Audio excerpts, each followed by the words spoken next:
इससे पहले light chapter में हम 2 लेक्चर लिए, जिसमें हम डिफरेंट डिफरेंट टर्म को डिस्कस किए। पहले लेक्चर में हमने आपको बताया लाइट क्या होता है और लाइट से जुड़ा हुआ जो टर्म मेरा यूज होता है वो बताएं। सेकेंड लेक्चर में आपको बताएं रिफ्लेक्शन क्या होता है। उसके बाद आपको बताएं कि मिरर क्या होता है, मिरर कितने प्रकार का होता है, लॉ ऑफ रिफ्लेक्शन भी पता है। तो रिफ्लेक्शन चैप्टर का ये लेक्चर नंबर 3 है और इस लेक्चर में हम आगे पढ़ेंगे। आज हम 2 टॉपिक डिस्कस करेंगे जो बोर्ड के लिए व्यू से बहुत ज़्यादा इम्पोर्टेंट है।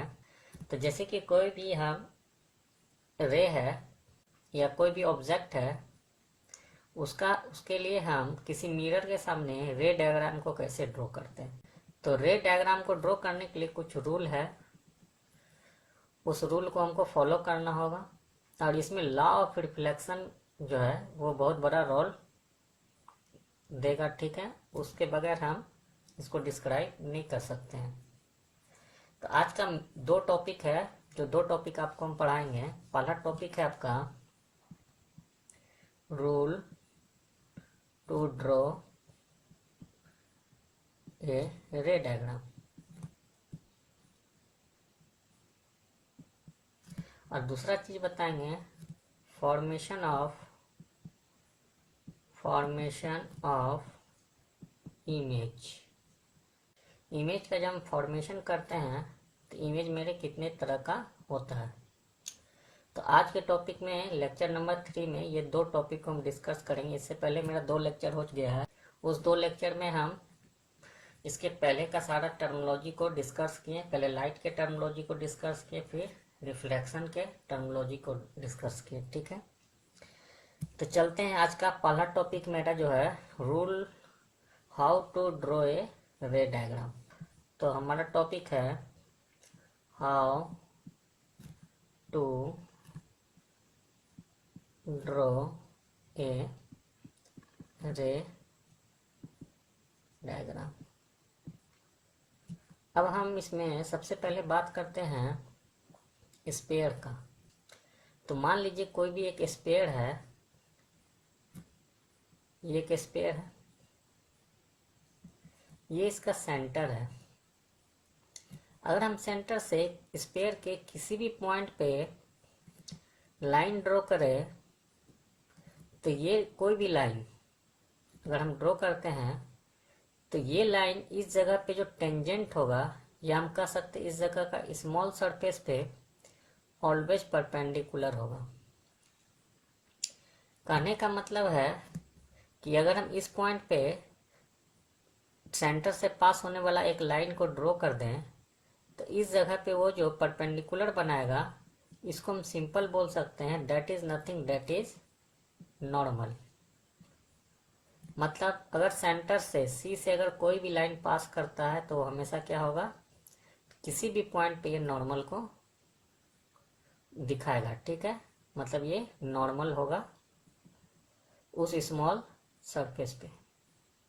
तो इसी के अराउंड हम लोग क्या यूज करेंगे, तो इसी के अराउंड यूज करेंगे हम आज लॉ ऑफ रिफ्लेक्शन।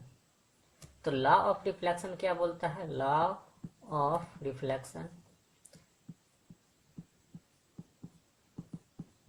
तो ये कहता है जो मेरा एंगल इंसिडेंट एंगल होगा और जो रिफ्रैक्टेड एंगल होगा वो क्या होगा, इक्वल होगा। और इसी के बेसिस पे हम जितना भी डायग्राम ड्रॉ करते हैं इसी के बेसिस पे ड्रॉ करते हैं। तो इसके अंदर हम जो भी बात आएगा उस बात को हम डिस्कस करते चलेंगे। तो एक चीज आपको हम बता दें कि मान लीजिए कि ये प्लेन मिरर है या फिर ये कोई भी एक मिरर है, ठीक है, कॉनकेव मिरर है या प्लेन मिरर है। अगर इस पॉइंट से लाइट अगर यहाँ से निकलता है और ये किसी एक पार्टिकुलर पॉइंट यहाँ से पास कर गया, किसी भी एक पार्टिकुलर पॉइंट से, इसके बाद हम कोई दूसरा रे यहाँ से निकालते हैं और ये रे अगर इस जगह पे पहले वाले लाइन को कट कर दिया, तो अगर हम यहाँ से तीसरा रे को निकालेंगे तो ये भी आफ्टर रिफ्लेक्शन इसी पार्टिकुलर पॉइंट से पास करेगा। कहने का मतलब है कि यहाँ से जितना भी रे पास करेगा वो हर रे इसी पॉइंट को, इस पॉइंट से वो अवश्य ही पास करेगा। ठीक है, ये मतलब है कि नेसेसरी कंडीशन है कि यहाँ से वो पास करेगा ही करेगा, चाहे हम कितना भी रे यहाँ से ड्रॉ करें। यहाँ से इस रे को भी ड्रॉ करेंगे तो ये भी इस पॉइंट को जरूर क्रॉस करेगा। तो ये एक नेसेसरी पॉइंट है जहाँ से ये क्रॉस करेगा।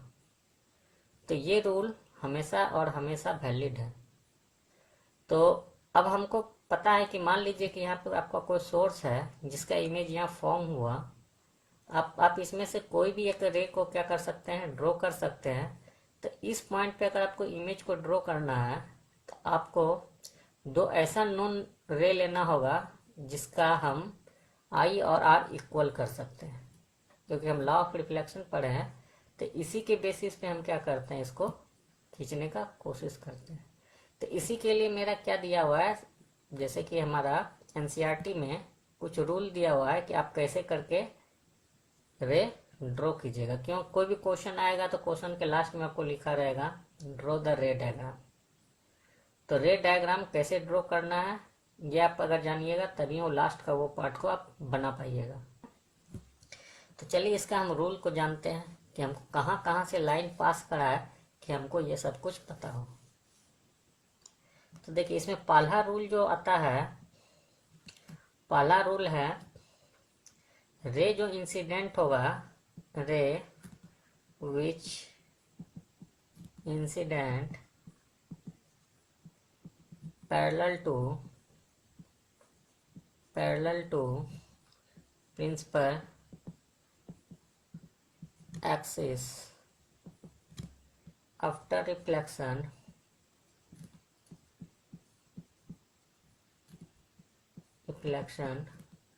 passes from focus। ये तो फोकस का डिफिनेशन ही है। तो हम सिंपल सा बात करने का मतलब है कि कोई भी अगर रे आता है, ठीक है, मान लीजिए कौन कैव मिरर है। अब अगर कोई भी रे आता है तो ये रे आफ्टर रिफ्लेक्शन कहाँ से पास करेगा, तो फोकस से पास करेगा। तो ये मेरा क्या है, किसी भी रे डायग्राम को खींचने का एक परफेक्ट इंसिडेंट रे है। ठीक है, तो इस इंसिडेंट रे को लगभग हम सब में कंसीडर करेंगे। अगर मेरा कॉनकेव के स्थान पे कॉन्वेक्स मिरर होगा तो भी इस रूल को फॉलो करेगा। मान लीजिए कॉन्वेक्स मिरर है, इसका इंटरनल पार्ट क्या है, कलर किया गया है, ऑब्लिक बना दिया गया है। अब यहाँ से कोई रे अगर आता है तो आफ्टर रिफ्लेक्शन ये पास जहाँ से करेगा वो हमेशा फोकस होगा। तो ये क्या होता है, एक्चुअली बैक नहीं जाता है, ये क्या होता है, फिर से उसी मीडियम में आता है।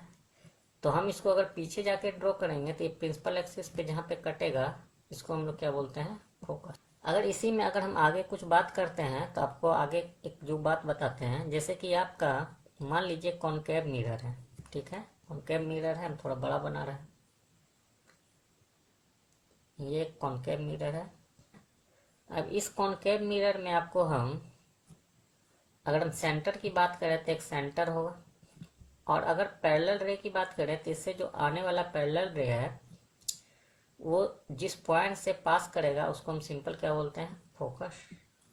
अब हम सेंटर से अगर एक लाइन को ड्रॉ करें जो इंसिडेंट पॉइंट तक पहुंचे तो हम कह सकते हैं ये जो रे लाइन है it is the normal to the incident point. ये जो इंसिडेंट पॉइंट है इस पे नॉर्मल होगा। ये भी आपको हम बताए थे, इस सेंटर से हम अगर किसी भी पॉइंट पे लाइन ड्रॉ करें तो उस जगह वो नॉर्मल होगा। तो हम कह सकते हैं इस इंसिडेंट पॉइंट के लिए, ये इंसिडेंट पॉइंट के लिए ये जो लाइन है ये नॉर्मल की तरह बिहेव कर रहा है। ये मेरा क्या है, नॉर्मल की तरह बिहेव कर रहा है।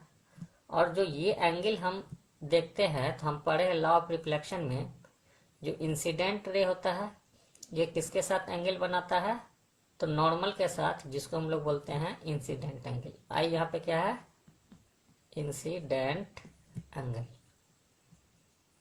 और यहाँ से जो वापस रे रिफ्लेक्ट होकर बाहर निकलता है इसको हम बोलते हैं रिफ्लेक्टेड रे, और ये जो एंगल बनाता है आर, इसको बोलते हैं रिफ्लेक्टेड एंगल।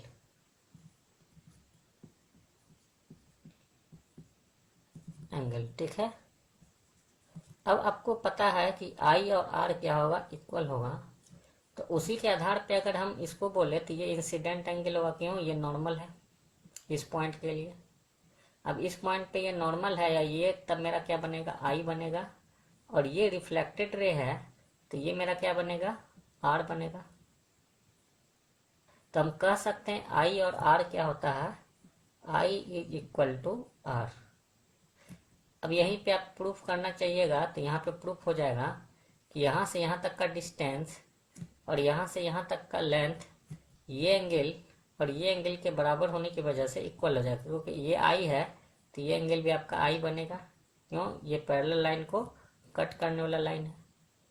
तो अगर ये आई और आर बराबर है तो ये लेंथ और ये लेंथ क्या होगा, बराबर होगा।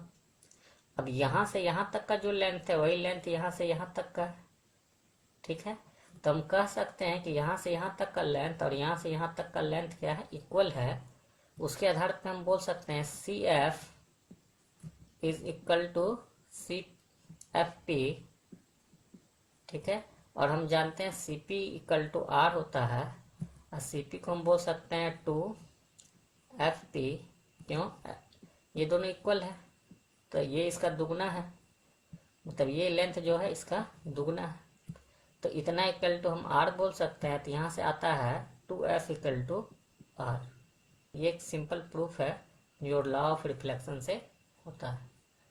तो अगर आप इस पैरेलल रे को कंसीडर कर रहे हैं तो आप इंटरनली इस बात को थिंकिंग में इसको ड्रॉ नहीं करना है। जो हम फिगर बनाएंगे उसमें इस चीज़ को दिखाना नहीं है, लेकिन आपको हम बता रहे हैं कि यहाँ से अगर ये लाइन अगर हम ड्रॉ कर दे सेंटर से तो ये एंगल इंसिडेंट बनेगा और ये एंगल क्या बनेगा, रिफ्लेक्टेड एंगल बनेगा।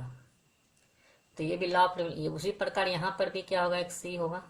और सी पॉइंट से ऐसे करके हम लाइन अगर ड्रॉ करते हैं तो ये लाइन क्या होगा, यहाँ परपेंडिकुलर होगा। उस केस में ये एंगल और ये एंगल, यहाँ से जो ये एंगल बनेगा ये दोनों इक्वल होगा। तो ये आपका रे डायग्राम खींचने का फर्स्ट रूल है कि जो भी पैरेलल रे आएगा उसको आपको कहाँ से पास कराना है, फोकस से। तो ये याद रखिएगा, हम एक पैरेलल रे खींचते हैं। अब चलते हैं इसका सेकंड कंडीशन में। ये बात को समझ में आया? क्योंकि ये बात जो है हम बस एक्स्ट्रा में यूं ही आपको बता रहे हैं कि कैसे लॉ ऑफ रिफ्लेक्शन का इसमें यूज होता है। अब देखिए इसी का जो एक पार्ट है जो इसका जस्ट रिवर्स है।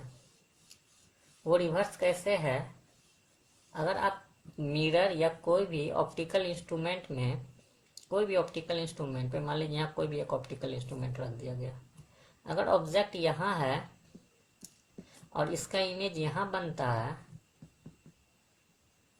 तो अगर हम यहाँ पे ऑब्जेक्ट को रख दे तो 100% उसका इमेज यहाँ बनेगा।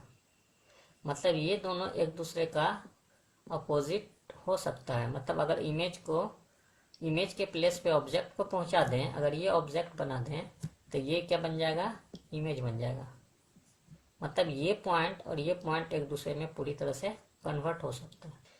तो उसी के आधार पे अगर हम देखें, उसी के बेसिस पे, तो इसी का एक रूल होता है जो सेकेंडरी रूल आप इसका कह सकते हैं कि मान लीजिए कोई भी रे है जो एफ से पास होके मिरर पे गिराया गया। ठीक है। मान लीजिए कोई भी एक रे है जो फोकस से पास करके मिरर पे ड्रॉप हो रहा है। आफ्टर ड्रॉप ये क्या होगा, तो आफ्टर ड्रॉप ये पास करेगा पैरेलल टू प्रिंसिपल एक्सिस। तो आप इस चीज का भी यूज कर सकते हैं रे डायग्राम को ड्रॉ करने के लिए। उसी प्रकार इसमें भी हम सोच सकते हैं, अगर मेरा कोई रे कॉन्वेक्स मिरर में आता है, गिरता है, और वो अगर मान लीजिए कोई रे आया ऐसे और ये क्या कर रहा है, फोकस को पास कर रहा है। ये अगर फोकस पॉइंट है तो इसको पास कर रहा है, तो आफ्टर रिफ्लेक्शन ये जो पास करेगा वो कैसे करेगा, तो पैरेलल टू प्रिंसिपल एक्सिस। तो रे डायग्राम में आप चाहिएगा तो इसका भी हेल्प ले सकते हैं। बात समझ में आया? तो रे डायग्राम में एक ये रूल ये है, और अगर आप इसको कह सकते हैं तो इसी का एक सेकेंडरी 1 डैश इसको आपको रूल बोल देते हैं। ठीक है। तो इसको बोलते हैं द रे पास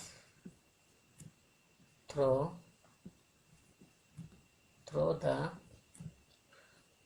focus after reflection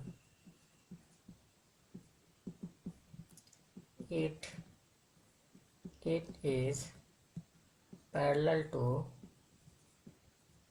principal axis. After reflection ये कहाँ से पास करेगा? तो प्रिंसिपल एक्सिस से। तो ये मेरा था फर्स्ट रूल। इसके बाद चलते हैं सेकेंड रूल में। ठीक है, इसको हम मिटा रहे हैं। तो अगर हम सेकेंड रूल में बताएं तो हम रे को कहाँ पे ड्रॉप कराते हैं? पोल पे। अगर मान लीजिए कि ये आपका एक मिरर है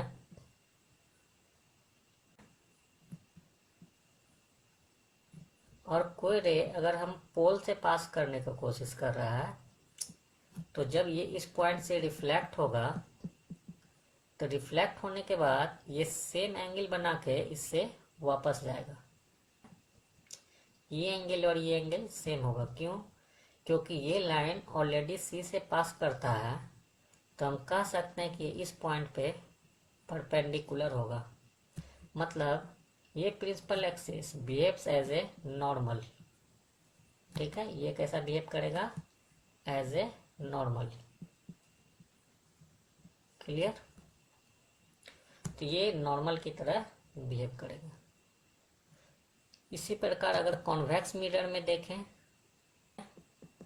कॉन्वेक्स मिरर के केस में, तो कॉन्वेक्स मिरर में अगर पोल पे कोई लाइन ड्रॉप करता है, कोई रे ड्रॉप करता है, तो इसी के बराबर एंगल बना के ये वापस जाएगा।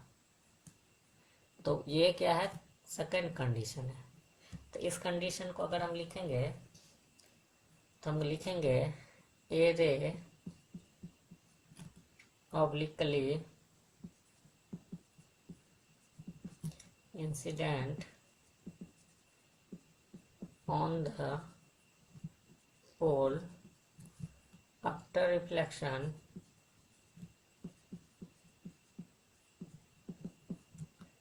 it pass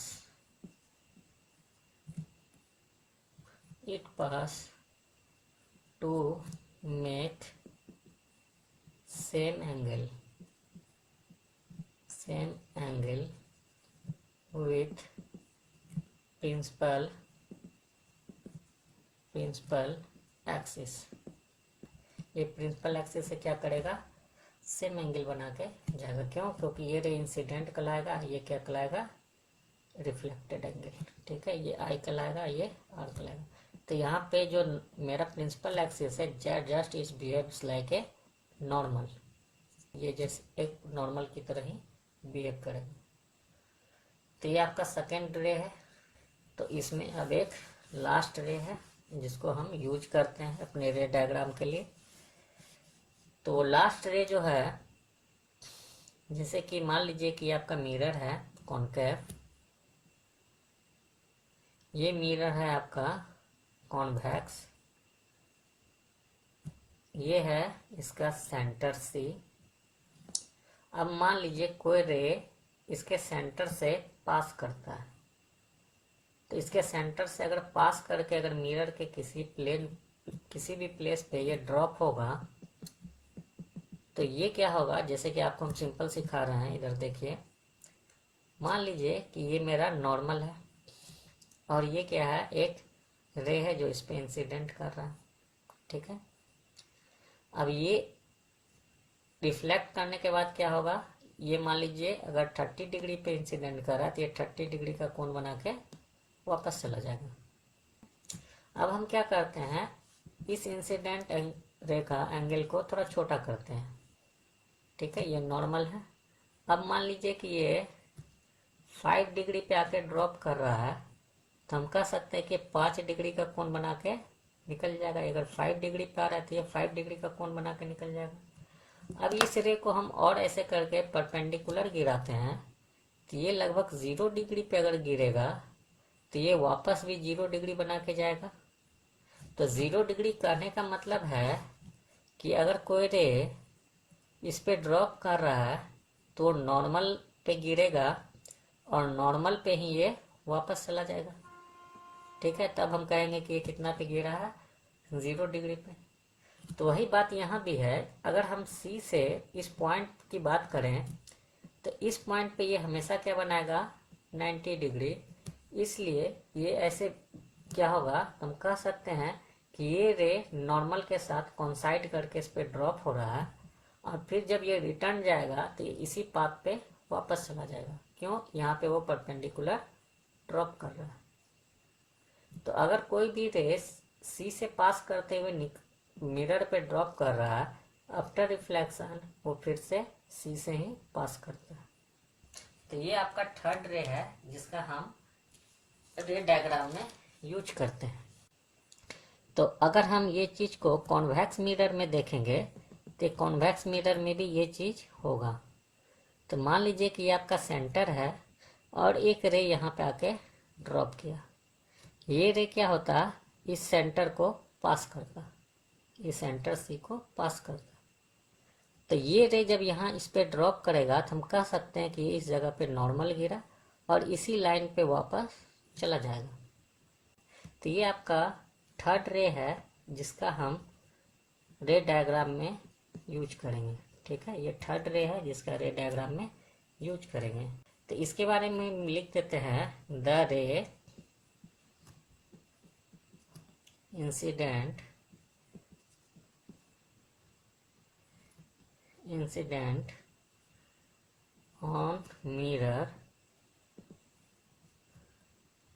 on mirror through the center of curvature.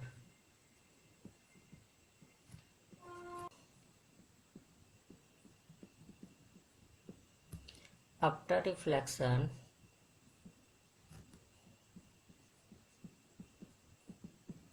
passes on the same path. ठीक है, आफ्टर रिफ्लेक्शन ये पास करेगा सेम पाथ से, मतलब ये फिर से सी को क्रॉस करेगा। तो ये 3 रूल का हम यूज करते हैं कोई भी रे डायग्राम को खींचने के लिए। ये रे डायग्राम समझिए कि अगर नहीं आता है तो 5 नंबर का जैसे लॉन्ग टाइप का क्वेश्चन आता है तो उसका सबसे लास्ट वाला जो पोर्शन रहता है जिसमें ABCD ऐसे करके 4-5 पार्ट बना रहेगा। ठीक है, एक पार्ट में आपको जरूर बोलेगा कि इसका रे डायग्राम खींचिए। तो ये 5 नंबर का क्वेश्चन में इस पे लगभग 2 नंबर या 1.5 नंबर रहता है। अगर आप डायग्राम नहीं खींचेगा तो इतना नंबर आपको नहीं मिलेगा। तो ये टोटल 3 रूल है। इस 3 रूल को हमको रे डायग्राम को ड्रॉ करने के लिए फॉलो करना है। ठीक है, अब इसके बाद आता है एक important topic, formation of image या इमेज क्या होता है। ठीक है, तो चलिए हम लोग पढ़ते हैं इमेज। ये फॉर्मेशन पढ़ रहे हैं। अब सवाल उठता है कि अगर हम रे डायग्राम खींच रहे हैं ग्राफ पे तो इमेज कहाँ पे हम फॉर्म करेंगे और वो उसका फॉर्म करने का कंडीशन क्या है। तो आपको हम बहुत इंपॉर्टेंट एक लाइन लिखा रहे हैं, इस बात को याद रखिएगा। जो इमेज फॉर्म होता है, image is form at a point where the reflected light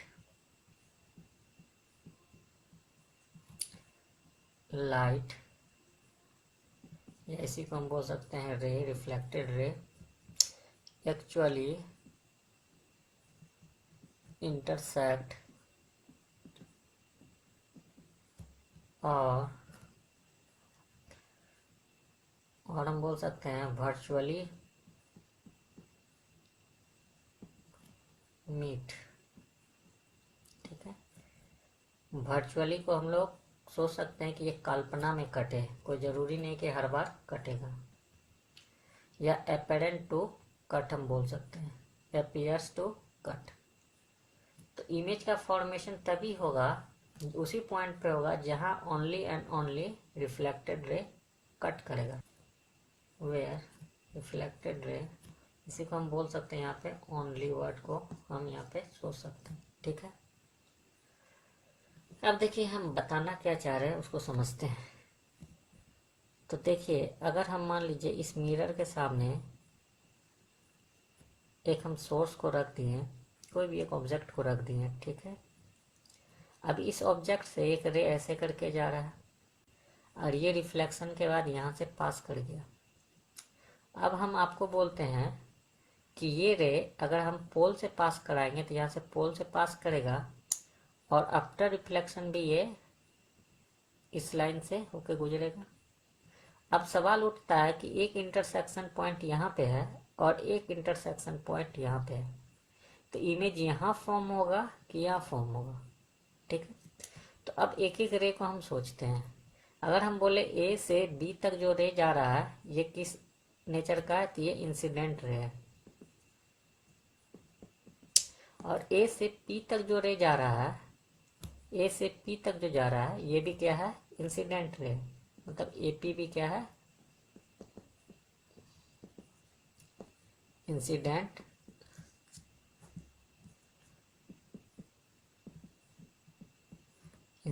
रे। ठीक है, अब देखिए इस पॉइंट पे जो कट किया रे, एक रिफ्लेक्टेड रे है, एक रिफ्लेक्टेड इंसिडेंट रे के बाद बी और डी हम बोल सकते हैं ये क्या है, रिफ्लेक्टेड रे, बी और डी। ठीक है, तो इस पॉइंट पे एक रिफ्लेक्टेड रे है और एक इंसिडेंट रे अगर कट किया है तो इस जगह पे इमेज का फॉर्मेशन नहीं होगा। लेकिन अगर आप हम इस पॉइंट पे देखिएगा, पॉइंट नंबर 2, तो इस पॉइंट पे देखिए पहला रे का रिफ्लेक्टेड है और यहाँ से सेकेंड रे जो आया है पी से वो आफ्टर रिफ्लेक्शन यहाँ से पास किया है। तो 2 ऐसा पॉइंट है जहाँ पे बोथ रे मेरा क्या है, बोथ रे रिफ्लेक्टेड है, तो यहीं पे इमेज का फॉर्मेशन होगा। हर एक कट पॉइंट पे इमेज का फॉर्मेशन नहीं होता है। तो इसी चीज को हम यहाँ पे लिखे हैं, ओनली वर्ड इसलिए यूज किए हैं कि ओनली हमको क्या लेना है, रिफ्लेक्टेड रे लेना है। यही अगर हम लेंस का केस लेंगे तो वहां पे ओनली रिफ्रैक्टेड लेंगे। ठीक है, जो रिफ्रैक्टेड रे होगा सिर्फ उसी पॉइंट पे मेरा इमेज का फॉर्मेशन होगा। तो ये हम रिफ्लेक्शन पढ़ा रहे हैं, इसलिए यहाँ पे इमेज फॉर्मेशन किस में देख रहे हैं, रिफ्लेक्शन में। Clear?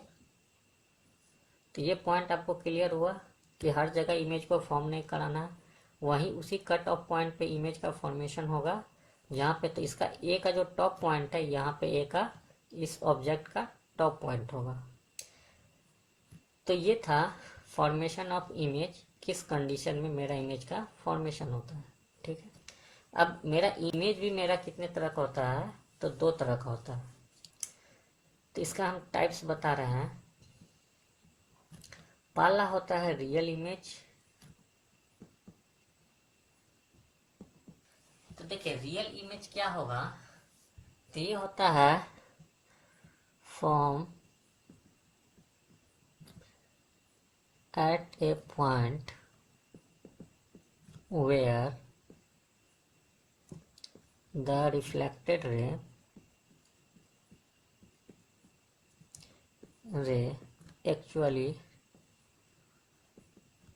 actually cut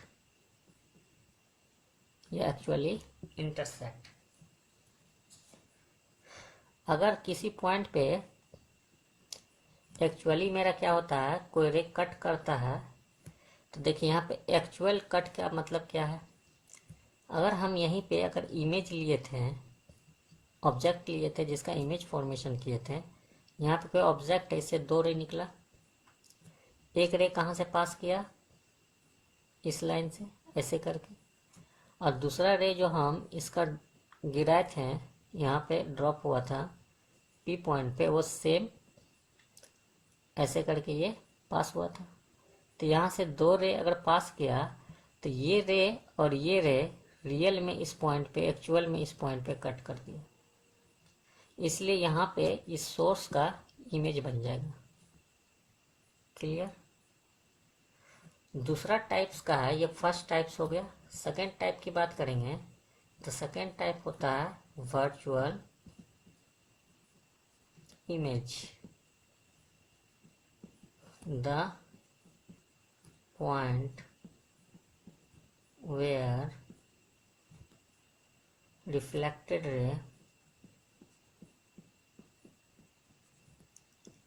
ray appear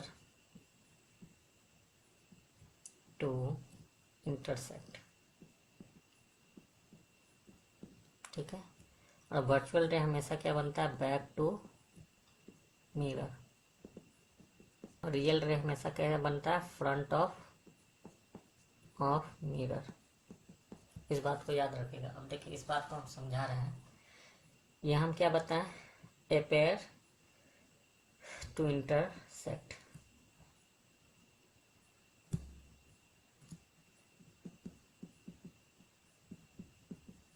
जैसे मान लीजिए कि आपको हम सिंपल एक प्लेन मिरर देते हैं।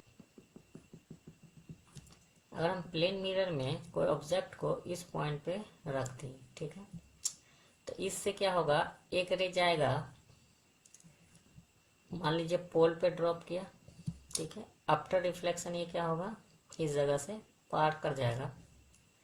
अगर हम यहीं पे चाहते हैं कि कोई दूसरा रे को यहाँ पे ड्रॉप कराए, तो यहाँ पे जो इंसिडेंट एंगल है वो बड़ा है, तो यहाँ बड़ा एंगल बना के ऐसे करके पास करेगा, ठीक है, और ये एंगल क्या होगा, छोटा होगा। तो देखिए इस डायरेक्शन में ये रे क्या हो रहा है, डाइवर्ज हो रहा है, एक दूसरे से दूर जा रहा है। मतलब इस डायरेक्शन में ये कभी भी कट नहीं करेगा। लेकिन एक्चुअल रे जो है वो मिरर के उस पार नहीं जाके वो हमेशा इसी साइड रहेगा। तो अब देखिए ये रिफ्लेक्टेड रे है और ये मेरा रिफ्लेक्टेड रे है, इसी के कट ऑफ पॉइंट पे मेरा क्या बनना है, इमेज को बनना है। तो जब हम इस पॉइंट को बैक में जाके ज्वाइन करने का कोशिश करेंगे, तो ये एक पॉइंट पे डॉटेड लाइन से इसको दिखाया जाता है, ठीक है। ये क्या होगा, बैक में एक पॉइंट पे जाके कट करेगा। तो हम कहेंगे इस सोर्स का इमेज यहाँ पे बना, लेकिन ये एक्चुअल कट नहीं है, ये पॉइंट एक्चुअल कट नहीं। एक्चुअल रे तो इस साइड है, एक्चुअल रे जो है वो मिरर के क्या है, फ्रंट साइड में, मिरर के बैक साइड में तो है नहीं। तो हम कभी भी ये रे जो एक्चुअल रे वो कट करने वाला नहीं है। तो ये वर्चुअली काटा गया। वर्चुअली का मतलब है कल्पना हम सोचें और उसको हम क्या किए, कट कर दिए। तो यहाँ पे एक इमेज बना। अब ये इमेज मेरा क्या होगा, तो ये मेरा होगा वर्चुअल इमेज, वर्चुअल इमेज। तो देखिए रियल रे हमेशा कहाँ बनता है, तो रियल इमेज हमेशा बनता है इन फ्रंट ऑफ मिरर। मतलब आपको हम कहें तो रियल इमेज जो होगा इन फ्रंट ऑफ मिरर, ठीक है। और अगर वर्चुअल इमेज को बोलेंगे, वर्चुअल इमेज बोलेंगे, तो ये कहाँ बनेगा, बैक टू मिरर। मिरर के बैक में जो भी इमेज बनेगा वो क्या होगा, वर्चुअल होगा। तो आज हम दो टॉपिक को इस लेक्चर में डिस्कस किए। पहला रे डायग्राम कैसे खींचना है, दूसरा हम बताएं कि इमेज जो होता है वो कब फॉर्म होता है, किस कंडीशन में होता है। दूसरा बताएं types of image. Types of image में आपको बताएं कि रियल इमेज क्या होता है, वर्चुअल इमेज क्या होता है, रियल इमेज कहाँ पे बनता है और वर्चुअल इमेज कहाँ पे बनता है।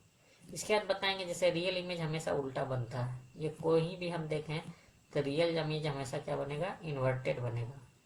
और वर्चुअल इमेज हमेशा क्या बनता है, इरेक्ट बनता है, मतलब ये हमेशा सीधा बनता है, ठीक है। और ये हमेशा क्या बनता है, इन्वर्टेड। तो ये सब आगे जाके आप धीरे धीरे सीखिएगा। अभी बस ये समझ जाइए कि वर्चुअल इमेज कहाँ बन रहा है और रियल इमेज कहाँ पे बन रहा है। इसके बाद नेक्स्ट लेक्चर में आपको हम बताएंगे मिरर फार्मूला क्या होता है, मिरर फार्मूला से क्वेश्चन ड्रॉ करना सिखाएंगे, और हम कैसे इमेज का स्केच करें वो भी बताएंगे, ठीक है। तो नेक्स्ट क्लास में अब आपको जो टॉपिक है बोले हैं उस चीज़ को हम डिस्कस करेंगे।